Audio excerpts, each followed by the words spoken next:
therapeutic application. Now, I have to tell you that my late father was the discoverer of the classical therapy of Parkinson's disease.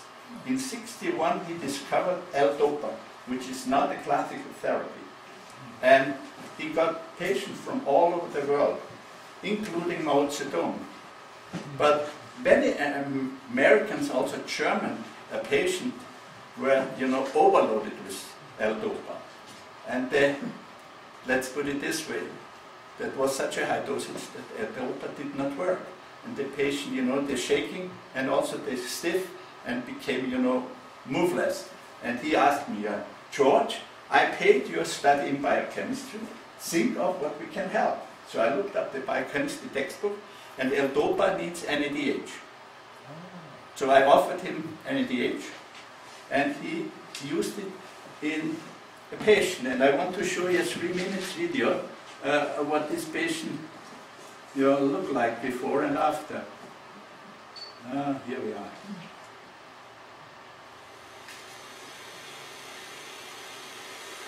That was a 55-year-old patient showing the typical symptoms of Parkinson's disease, as you may see in a minute. And he got an infusion of 25 milligrams of NADH.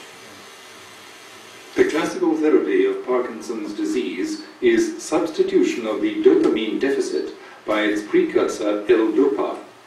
We have developed a new therapeutic concept, the stimulation of the endogenous L-Dopa biosynthesis in the brain of Parkinsonian patients by NADH. Its beneficial clinical effect is demonstrated on 3 cases. Wir wollen zeigen, was diese neuen Medikamente bei ihrer Krankheit können. Sagen Sie mal das Wort Elektrizität. Elektrizität. Artillerie. Artillerie. Ja. Und jetzt stoßen Sie mal mit den Händen nach vor. This patient is a 52-year-old biochemist working in an analytical laboratory. He suffers from Parkinson's disease since 4 years and was treated with Madopa, the classical medication. In spite of this therapy, his disability deteriorated and could not be improved even with higher dosages of Madopa or other additives. The patient has difficulties in getting up from his seat and in walking. He moves forward in small, tripping steps.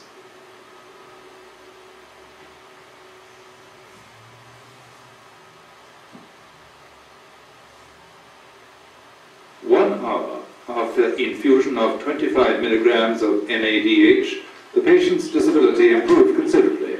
The mimic was more animated, the pushing and jumping ability was incomparably better to that before the NADH treatment.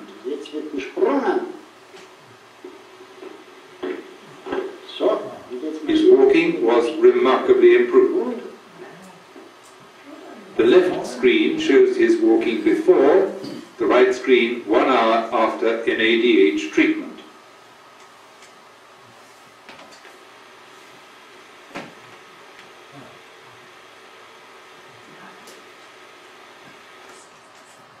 This patient, and you should know, this was done in 1988, so 25 years ago. And this patient is still alive in the same condition. He's now 82. Is doing walking, etc. And I want to show you another picture. You may recognize this young boy here. And this is my late father in summer of '96, and he passed away in December '96, and he was the discoverer of the L-Dopa therapy.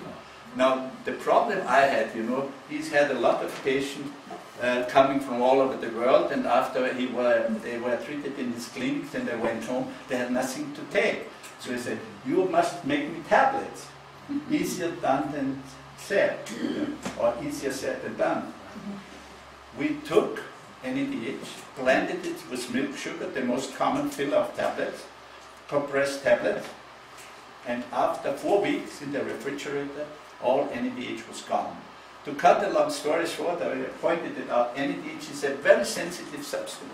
It reacts with air, with oxygen, with water, with oxidizing compound. So lactose is an oxidizing compound. So it took us 4.5 years of extensive research to find the stabilizer and the filler which did not react with NADH. And we found it, and we made a bioavailable form of NADH, absorbable form, and we got worldwide patents for this formulation of NADH in stable form.